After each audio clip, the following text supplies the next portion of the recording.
Bonjour. Comme c'est souvent le cas dans Saint Jean, Jésus, dans l'Évangile aujourd'hui, affirme qu'il ne parle pas en son nom propre, mais que ce qu'il dit vient du Père. Alors, il n'est pas simplement un porte-parole, vous savez, comme quelqu'un qui porterait un message pour le transmettre, comme un message qui lui serait extérieur. Non, il est la parole même de son Père. Et on ne peut pas séparer la parole de quelqu'un de ce qu'il est. La parole, quand quelqu'un parle, c'est lui qui parle, il exprime ce qu'il est véritablement. Notre parole fait partie de nous-mêmes, comme le Fils fait partie du Père. Il est dans le Père. Mais malgré tout, il semble toujours qu'il y ait un antécédent à la parole. Elle n'est pas sa source. Sa source est par en elle-même, sans pour autant être séparable de sa source.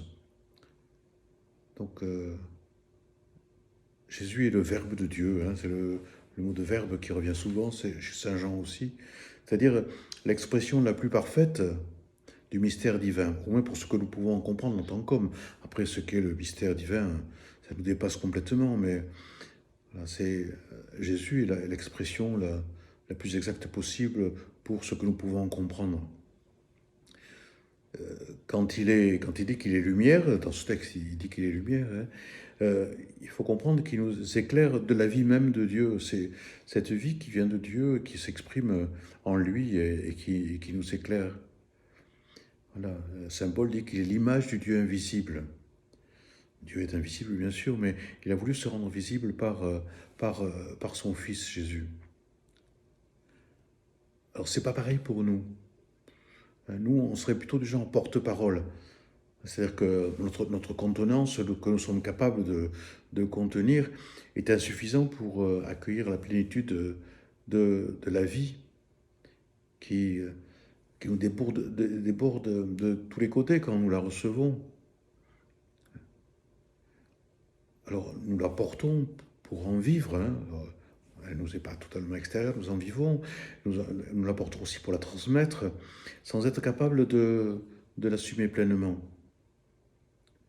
Nous sommes d'ailleurs les premiers à être jugés par cette parole qui met en lumière nos manques. À nouveau, dans ce texte, il est question de jugement.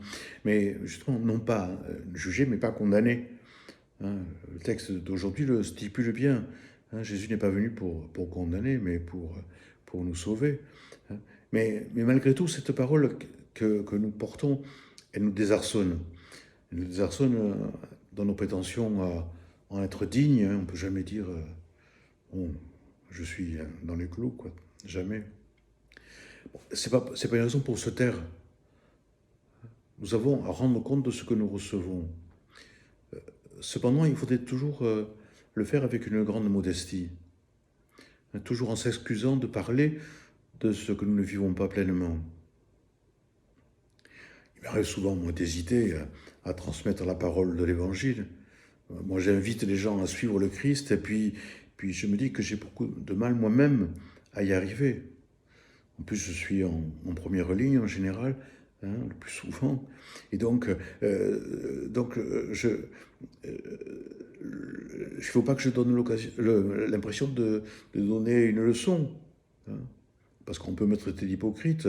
Bon, si être hypocrite, c'est de ne pas faire ce qu'on dit, oui, c'est vrai, je suis hypocrite, forcément. Hein, si on compare ce que je dis et ce que je fais, il y a toujours un décalage. Mais comment faire autrement? Il est impossible de se sentir parfait quand on fait passer, quand on porte un message de perfection, que nous nous approchons à peine. Hein. Toutes nos hésitations, je crois que c'est bien hein, d'hésiter. En même temps, il faut assumer. Hein.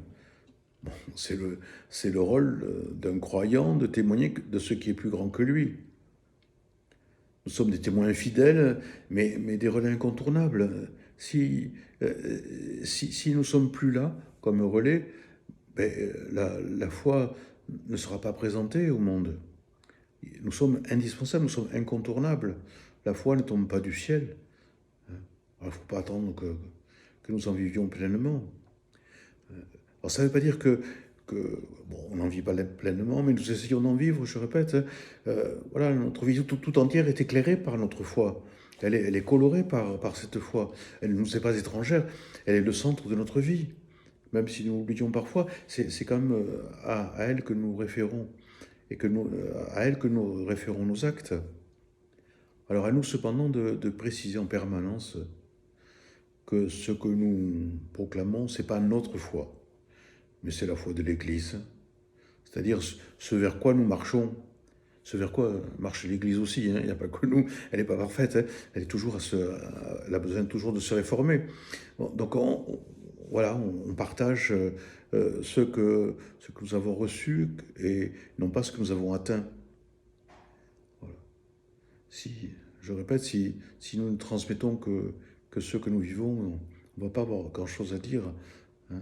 Il faut que nous transmettions plus. Nous sommes des témoins infidèles, mais témoins quand même. Donc il faut témoigner.